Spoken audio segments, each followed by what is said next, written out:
all you Slashaholics, welcome back. I'm Slash Sister Hallie, and today we're stepping into something a little less supernatural and a lot more tense. Yeah. And I'm Slash Sister Jen, and we are reviewing Green Room from 2015, starring Anton Yelchin in one of his last films. His last. Is it the last one? Film, okay. Yep. Imogen Poots and Patrick Stewart in a role that is very uncharacteristic of him. So when he read the script for this, he was in his home in England in the countryside. He went, locked all of his doors, turned on his security measures and everything, and poured himself a glass of scotch. Yeah. Because it affected him that deeply. It's quite a movie. And yes, as you can see, we have a familiar face with us again. Please welcome back Slashole. Slashole? That's Slasher, where you can call me whatever you want. All right, Casey. Just don't call him late for the punk rock show. We'll call him the toy monkey. Whatever you want to, it's fine. I'm just happy to be back. I enjoyed this one. And I had to come back for Green Room because, I mean, as a lifelong punk fan, spent a lot of time like running around with skinhead crews and stuff like that in high school. Like this is, you know, my counterculture. It sits very closely. Whenever they made this movie, super excited to go see it. Was very happy that they did very well. There's a few little issues, and we'll kind of get into that later on. But you know, all in all, great. Yeah, absolutely. He survived last week's chaos with the monkey, and somehow decided to come back for more. And we are very impressed that you're here, Casey. Yeah, this one drops a band into the wrong place at the wrong time. Did it drop them in there, or were they set up? And things escalate very fucking quickly from there. It's gritty. It's intense. It's full of that no easy way out kind of energy. And the horror just keeps on tightening the pressure. But before we get too far into the punk scene with this, make sure you go and check out our Etsy store at etsy.com/shop//sisters, where we have horror-inspired art done by Jen, t-shirts designed by me, and punk patches and horror patches to sew on your battle jackets, or your vests, or your backpacks, or we've seen people sew them on their shorts before. So, you know, and just add all that stuff to your spooky collection. Yeah, and don't forget to slash that subscribe button, stab the like button, yes, and ringling the great bell so you don't miss out on all this crazy shit that we're doing on our channel, okay? You don't want to miss it. Stay calm, stay quiet. And don't go backstage. Let's get in Green Room. Yeah. Pete, Sam, Reese, or Pat. Yeah, Pat. Sorry, I can't even read. Pete was last week. Pete was last week. I'm getting all confused. Pat. That's Anton Yelchin's character. Yes, it is. Sam, Reese, and Tiger are members of the punk band The Ain't Rights. Which, by the way, Anton Yelchin and I think the guitar player knew how to play both their instruments.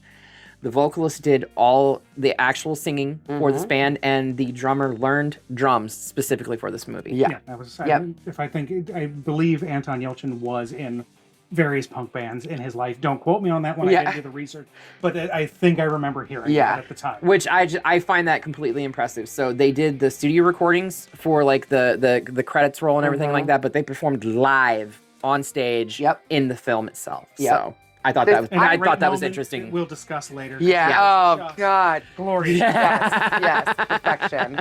I know exactly what you're talking about. They're traveling through the Pacific Northwest, and their gig gets canceled. First off, they go for an interview with this guy Tad, and Tad was supposed to have set them up with a show.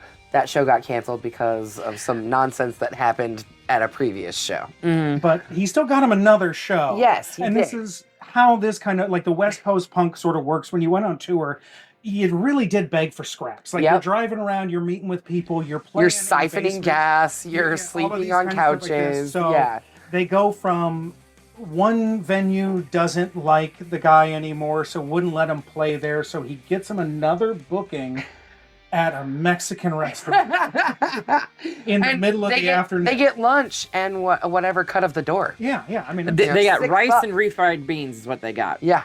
And $6.88 each. So yeah, that's not going to really get them too far. That's not even enough to put gas in there. They were In this day and age, it ain't. No, That's a especially gallon of now. gas in most Yeah, places. Yeah.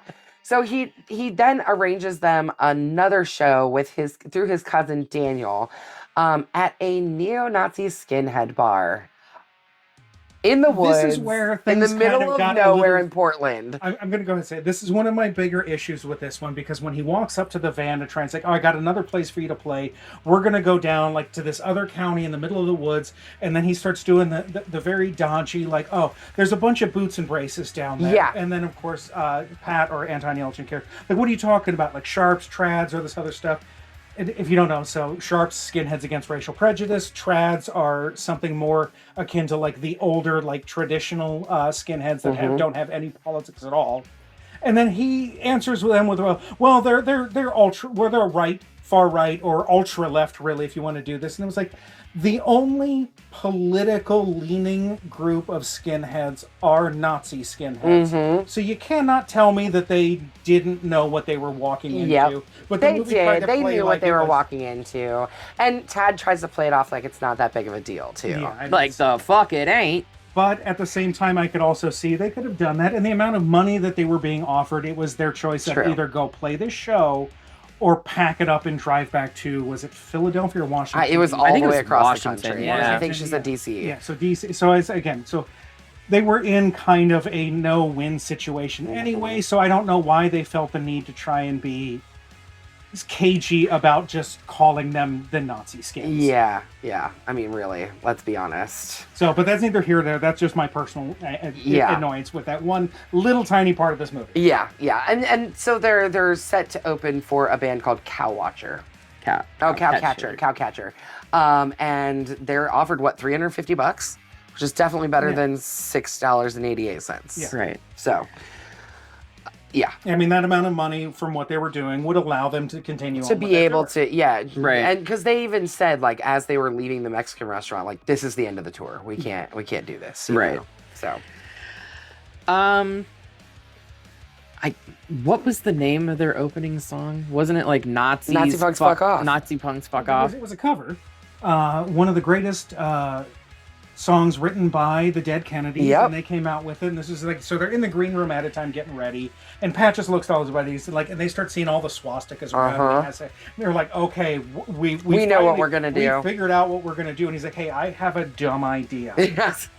And then they go up on stage, and they are even like, "We're going to go through with this." And then they break into their rendition of a more hardcore version of Nazi punks fuck off. Yep. To an entire crowd of Nazi punks. angrier and throwing beer bottles, which just got like that's. I mean, that adds to the show. The balls on these kids, though. Yeah. I mean, if you're oh gonna my have a hardcore god. band, like you do it unapologetically. It was fantastic. Yeah. And then even better than that, when they kind of turn back around, they're like, "All right, cool, let's play our things."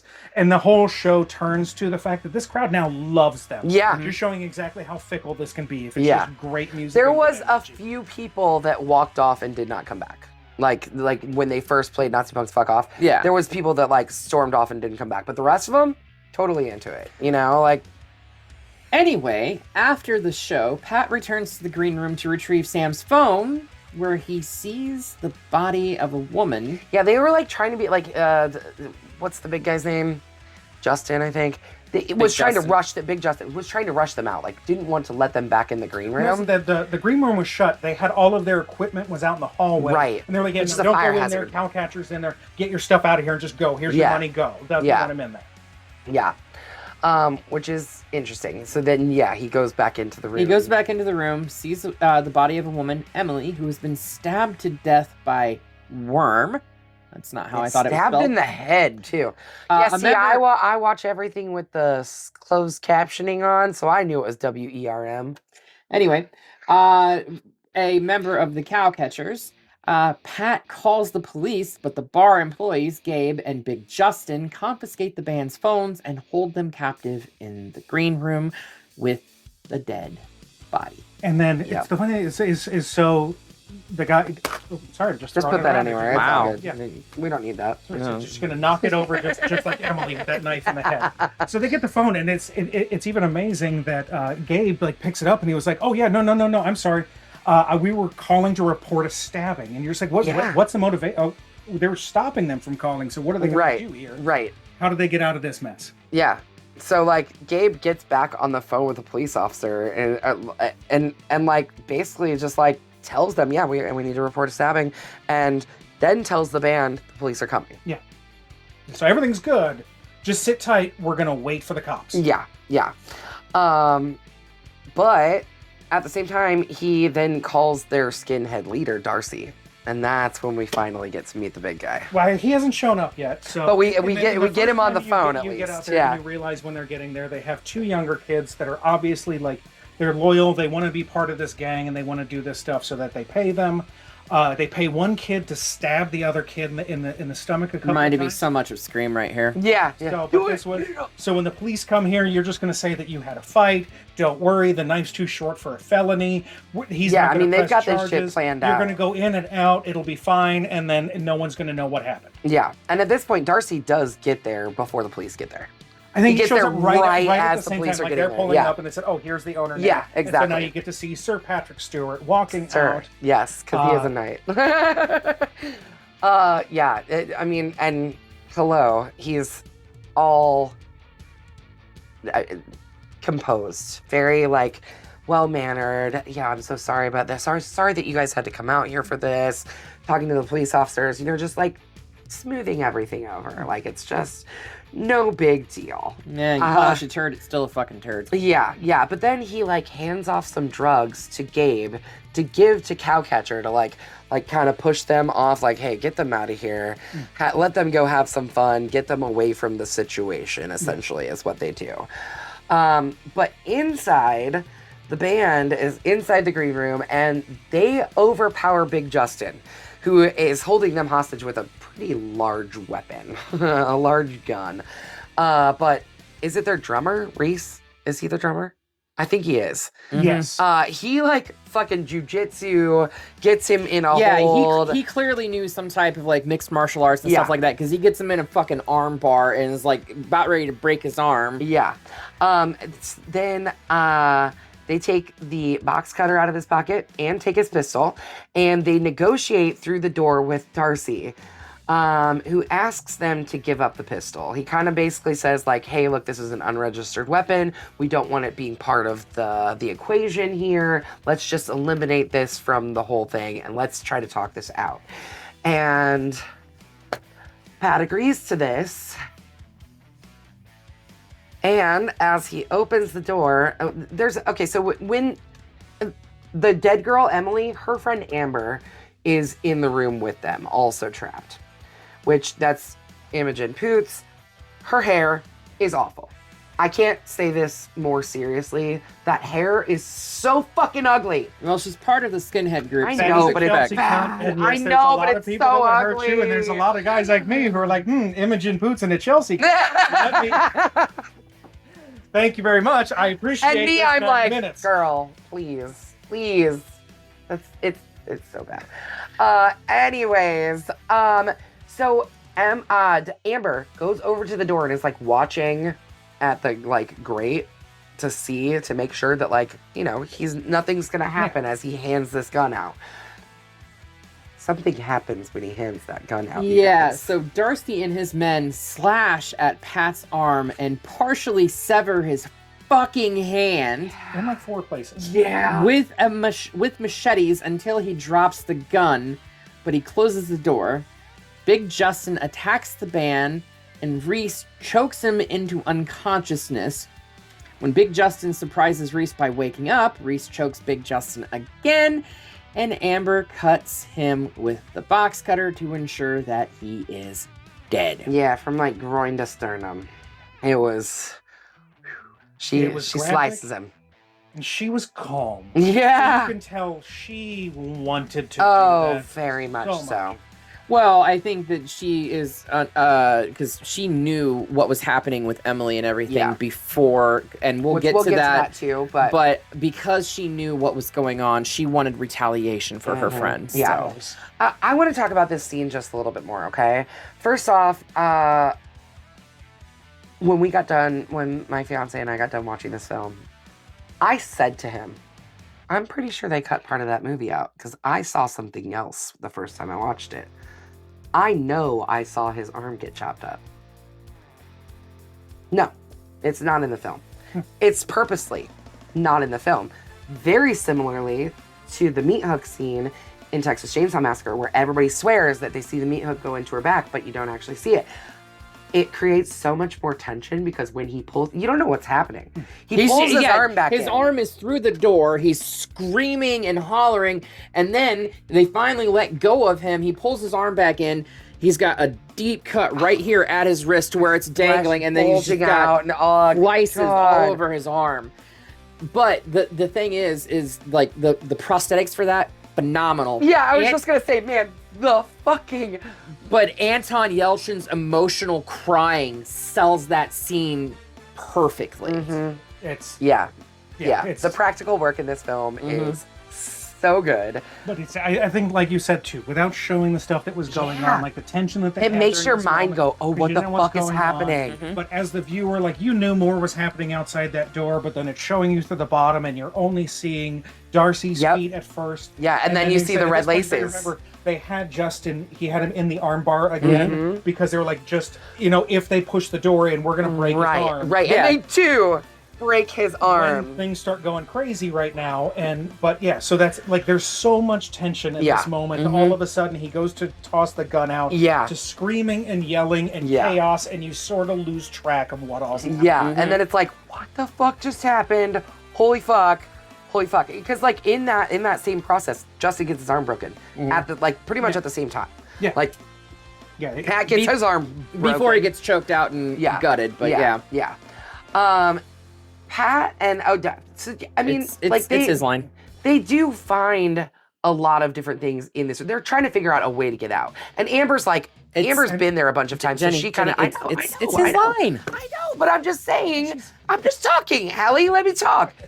Then what's the point of having a guest if we're not going to let him talk? I'll talk. I'll have get my there. chance. That's what you were getting. What I'm saying is they're in this room. They're trying to figure out how the fuck to get out of there. Amber is familiar with the place. But yes, is what I was saying. It's like Amber is saying she knows there's really not a way to get out. It was Reese earlier on when the lights blinked out, saw lights coming through the floorboard. Exactly. Knowing something was down there. So finally in the ruckus here, they're able to kind of break through and find out that there's a giant underground drug lab in this compound.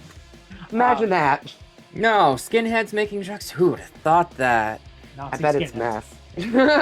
Well, I mean, is there any other type of skinhead? Yes. It was at this moment that she knew. She fucked up. Non-political. There's trads, there's derps, there's... They're all Nazis to me. Well, go fuck yourself then. You do realize I am a skinhead.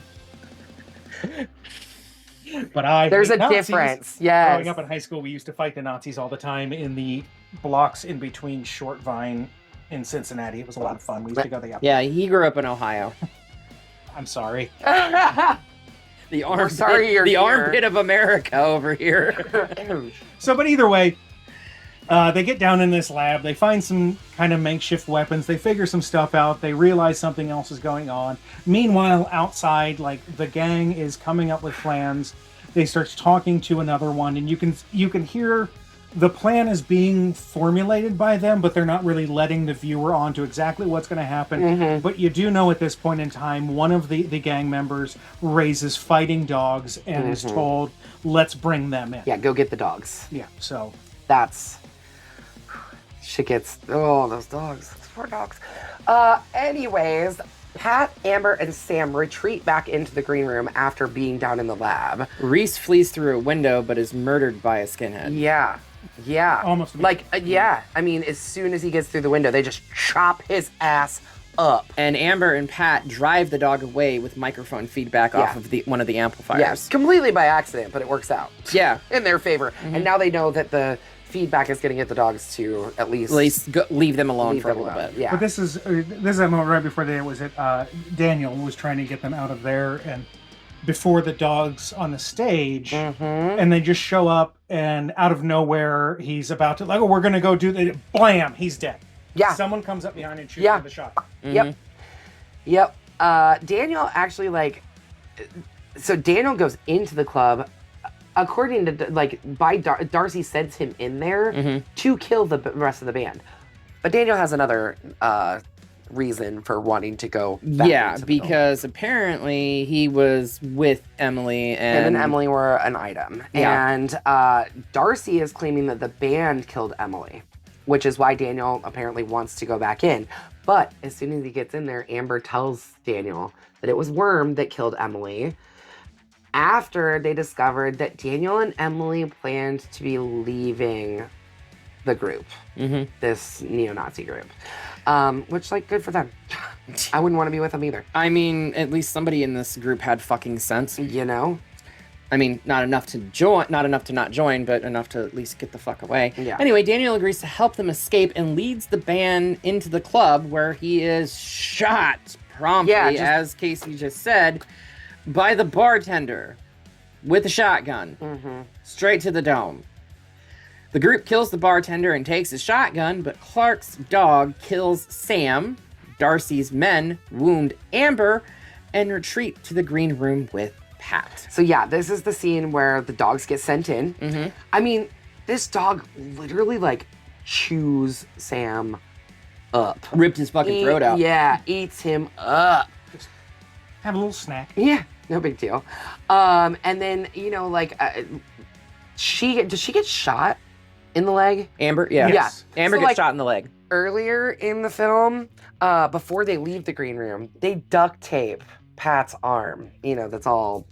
Yeah, because they found a couple rolls of duct tape down in the. I'm gonna call it a meth lab. I don't know if it is, but I'm gonna call it a meth lab. And like, you know, the punk rock thing to do is to like just fix it with duct tape. You know? I mean, if you can't duck it, fuck it. Yeah, exactly. And based on their situation, that's really like that was the option that they had. Yeah, for sure. I mean, them. they essentially created a cast for his arm out of duct tape. But can you imagine removing that from said wounds? Like, so they have to peel duct tape. my fiance said that too. He was like, why would you put that? Why wouldn't you put like a t-shirt or something on it first and then duct tape it? So at least there's like not duct tape directly on open wounds. So in movies, to get by actually putting duct tape on people, they actually use the same width medical grade tape. Okay. And That, they like, sticks on line itself. the duct tape over the medical tape, and then they do that on people to but I mean, save like, their skin from irritation. But yeah, like, I get what you're realistically, saying. as the No, actual, I know. I've like, had the duct tape character put around my themselves, mouth and in my hair and everything. Yeah, no so thanks. yeah, no, fuck that. I don't think I want to know why you've had duct tape around your hair. And it was. maybe I do want to know. That's a story. For another It's a time. story for another time, and you're not gonna hear it. I might. Maybe if she decides to tell me, I guess. Yeah, so they duct taped his arm, but then when they get back to the green room, Pat and Amber, they duct tape her leg too. You know, Yeah. for good measure. Because You got to duct tape everything. That's right.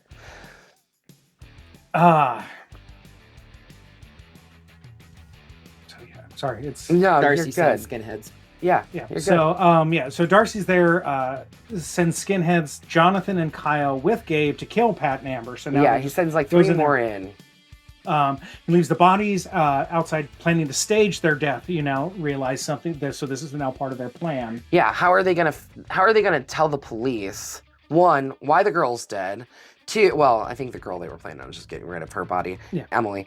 But like, the people knew that band was there. Yeah. There was a whole crowd of people that knew that band was there. They can't just disappear. Yeah. So they got to come up with some way to explain what happened to the Ain't Rights. And how they died. And that it looks like they're going to get dogs to kill them, then set it up so that it looks like that they trespassed onto somebody's property who had a big sign that said "Beware of dogs" in order to siphon gas. So it's a whole thing. So it's going to look like they were going in trying to steal gas, were attacked by attack dogs, and died there. Easy peasy, done. Yeah. All explanations are over. Yeah. Which is ridiculous. But, So I mean, it would work. So they send the group in there. They're in there. So then Pat and Amber go hide down in the drug lab. They start kind of luring the other ones down there so that they can corner them. Well, Pat lures Jonathan down into the drug lab. Amber's hiding in the fucking couch. Yeah, that's right. She's So she underneath the cushions. And she kills Kyle when she comes out of the cushions. She uses Which that box I cutter thought again, that was fucking just brilliant that she was able to Yeah. do that. Yeah, that was awesome. And then she like counts off how many shots the guy has left too. 'Cause they know that there's only 3 there's shells only 3. Yep. Amber ambushes Kyle, cuts his throat with the box cutter, and Pat is down in the lab fighting Jonathan. Amber sneaks up behind him and shoots him. After using her friend Emily as a distraction, thinking that it was her jumping down. Yeah, she like dangled her legs down, and he shot at Emily's dead body, and she dropped her friend's body down in there. I mean, fucking brilliant. Look, I understand you gotta do what you gotta do. Work with what you got, you know? That's dark. That's dark. I mean, Yeah. that was her fucking friend. Yeah, that'd be like if I that'd did be that like to if you. I was trying to dangle your ass as bait. Good luck. My fat ass taking down. You would have gotten me to the edge and it was just boom. Well, I don't think you could lift me up either. I weigh more than you. But yeah, that would be I'd like try one though. of us trying. I'd try real hard. I'd my probably die in the God. process. Like I'd fall with you. Let's face it, we'd both be fucking dead. We're frat bitches, okay? Yeah, the fat bitches always die first. What's up with that? Anyways, so Gabe then surrenders himself to Pat and Amber. Like basically he's like, dude, I don't want to go to jail. I fucked up. I get that. Like I shouldn't have handled things the way that I handled things, and I did But just you get my did red anyway. laces from Darcy, but I'm out. I'm fucking out. Yeah, you know? I mean, he realizes at this point in time, bodies are just piling up. Yep. Explanations are out the window. And there's Somebody's no way going to you're not going to prison, jail. and he doesn't want And it it's to be. probably going to be him, Oh, to yeah, be it's honest, absolutely gonna because be He was fucking cleaning the scene when Pat and Amber come up out of the meth lab and everything. I think it's he's got a pressure washer. Holding Gabe at gunpoint, the group treks through the woods. Star Treks? Yeah. Because Yeah. Anton Yelchin played Chekhov. Yeah. And, I see what you did there. Yeah, whatever. It's stupid pun, I'm sorry. It was low-hanging fruit. Yeah, well, sometimes you gotta grab it. But anyway, they trek through the woods. When Pat hears Darcy and his men staging the deaths, he and Amber go after them. Gabe volunteers to go into the farm and call the police, but Amber killed Clark and another skinhead. Yeah. I mean, good for her. Yeah. At this point, like, we're at, I think it's Clark's farm, right? Like, Yeah, I think like, so, yeah. That's where his dogs are at and there's- everything. Yeah. Like he's still holding on to this. Let's get him to the farm Yeah. with the dogs. Oh, Even yeah, though so- at this point the dogs aren't there. Nobody else is No. there. So they did send another dog back in. The trainer of the dogs said, "I'd really appreciate it if you let him taste flesh one last time," because they shot him up with some drugs to keep him alive for about Yeah. another hour. Yeah. And at this point, the dog like walked away because they put a feedback loop again. from the green from room. the green room. Yeah. Yep. And the dog's just like wandering, and then he sees the person who trained him, and he just lays down, which would be sad had the motherfucker not trained dogs to kill motherfuckers. Thank you. I wanted to be like, oh, that could have been a really sweet good boy moment, but I don't fucking care because these dogs suck and that owner sucks. Yeah. So, I mean, good boy, going back to your owner and whatever, but like, fuck that dog. It's, the dog is a good boy. He's Yeah. trained to Yeah. be a fucking asshole. To be a good and boy, so, but like, yeah. yeah. Let's I mean, make sure we put agreed. this. Dogs are not inherently It's not bad, the dog's fault. But if you're bred it's really and trained not. to Yeah. do this, like Well, that- I mean, to that extent, humans are not inherently bad. Hate is True. taught, not learned, True. or Very true. inherited. Yeah. Yeah. Yeah. I mean, but at this point, like, they've got Darcy square. Like, they've got him cornered. it's Like, 1-on-2 now. yep. Mm-hmm. What are you gonna fucking do? But he tries to walk away. Yeah, so he does I all try- of that. Yeah, he gets in there, he turns around, he pulls out a gun, not realizing that Pat and Amber still have a pistol that they've taken off somebody else. So it's a very almost anticlimactic moment where they just shoot him Kinda. dead. Yeah. And just like, bam, there it is. It's over. And then they sit down, and then you realize, okay, it's morning. Everyone is dead pretty much except for the two of them. Yeah. They go back there. At one point, we didn't bring up, they had this running gag through the entire movie. Oh yeah, Desert Island Band. Desert Island Band. Bands, and it's like they start trying to come up with the coolest punk band originally, and then right when they were about to die, it was like, oh no, it's going to be Garfunkel and Yeah, Simon he and says Simon and Garfunkel. Garfunkel. And all these- Earlier, she said Britney Spears and Slayer. So Right, Yeah, and, so I mean- and we did hear someone say the Misfits, Yeah. but of course, But so they get to that point, and they sit down, and then finally, like, Pat had never had an ability to answer this question. Yeah. It's like, and here's this great moment you think is going to happen, and then Amber looks over and goes, "My desert island band is going to be," and he just goes, "I don't fucking care." Yeah, and just, then like credits. roll. It's like, no, we're not doing the but, and I know this from reading IMDb trivia, the desert island band that Pat would have chosen is the music that's playing over the credits at first, CCR. Okay. Which, for those of you that don't know, CCR stands for Creedence Clearwater Revival. Yeah. So real quick, Desert Island Band. Fuck you. You knew I was gonna ask. I can't choose. I can't choose Come just on. one. No, fuck. there's too many. Like See? Exactly. Like it's We're always like- music aficionados here. Come on now. Ghost. Yeah, I'm not surprised by That was that. easy. That was really easy. And I feel like my desert island band changes from moments to That's moment. true. Like if you were to ask me, like, Well, and it depends on who else is there and what the vibe is. I mean, come on. my desert island band this week will be completely different than the one I would maybe say next week, depending on what new album. Well, and I mean, I think that's kind of the point because there's Desert Island Band's changed multiple times through the movie too. So yeah, I mean, But yeah, I think they tried to use it in that middle of it that like, oh, these hardcore punk rockers, like, really, they just love, Hall & Oates. And Yeah. like, oh, come on, guys. Hall & No, really, Oates. I assure you, like, every one of them would have picked something of the hardcore punk Yeah, nature. for sure. But, Oh, for sure, I mean, for that being said, too, though, you look at, like, various music artists across different genres and stuff like that, and they all, like, they'll play a specific genre, but they listen to so many I'm other not saying different that they aren't genres. going to listen to it. I just felt like that was used for that weird, like, gag moment. Yeah, It definitely. totally was. Then it was just It like, totally okay, was. they kind of took me out of it. Yeah. Why are you trying to do this, like, silly... Like honey, one up, like, oh no, oh no this, oh no that. Yeah. So yeah, it's... It was cool in the beginning in the interview because that's when it was originally asked, Yeah. but it didn't need to have to keep being brought up. Being brought up at the very end was fine. But yeah, I think But, they had like, it in the middle multiple otherwise times that throughout the Amber had movie, it heard didn't the whole need to- shtick yeah, and stuff, yeah. But either way. So, but they didn't want to go out on that silly one-liner kind of thing. Yeah. And simultaneously they did. Yeah, In a very yeah, fun way. yeah. Okay. This is a bloody machete up for me. This movie's fucking great. I love it. Oh god, it's so fucking good. It's so good. I've suggested this to so many people. It's straight up bloody machete up for me. I'll be honest. I saw this at Family Video when I worked there pre-COVID, because COVID shut everything down. Yeah. I never had any desire to watch this. Not in the remote interest. Just not. It did Aren't not you glad strike. you did though? It's different. I don't necessarily consider it horror. I don't It's more of necessarily like a drama suspense type Yeah. thing. But if it's going to be classified in the horror vein, it's definitely revenge horror. That's the closest thing I can associate it with, like Last House on the Left or Spit Spit on Your Grave or shit like that, right?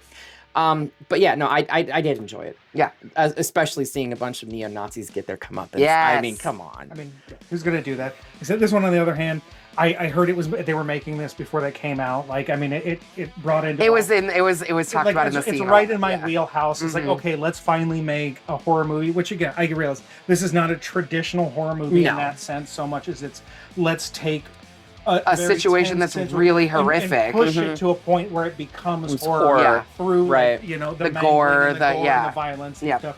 But yeah, as it is. 'Cause But again, really, it's more of a, like, this is a real situation that could happen. yeah, absolutely. You look at things like slasher movies, all those, like, those are clearly, like, way far-fetched. This is something that, like, Yeah, it I was- could see this really a happening. situation started, it got out of hand too quickly, they had to figure it out, it snowballed out of there. I mean, again, like, they died, but in the end they killed a whole bunch of Nazis, Yeah. which again, you're never going to convince me that punching a Nazi is wrong. No.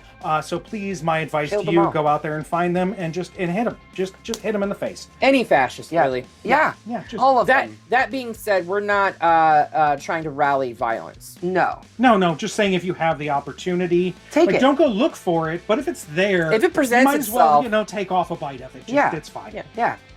All right, so 3. 3 bloody machetes up. Yeah. Across the board. Oh, you didn't hit the camera, but you hit the lights this time. Yeah, That's all right. You guys Shit probably can't tell. You don't know I everything. do know what we're doing, actually. Because Because I do. Because we're going back into this fucking franchise again. For one of, honestly, I think this might be the worst. Not the worst. It's so different.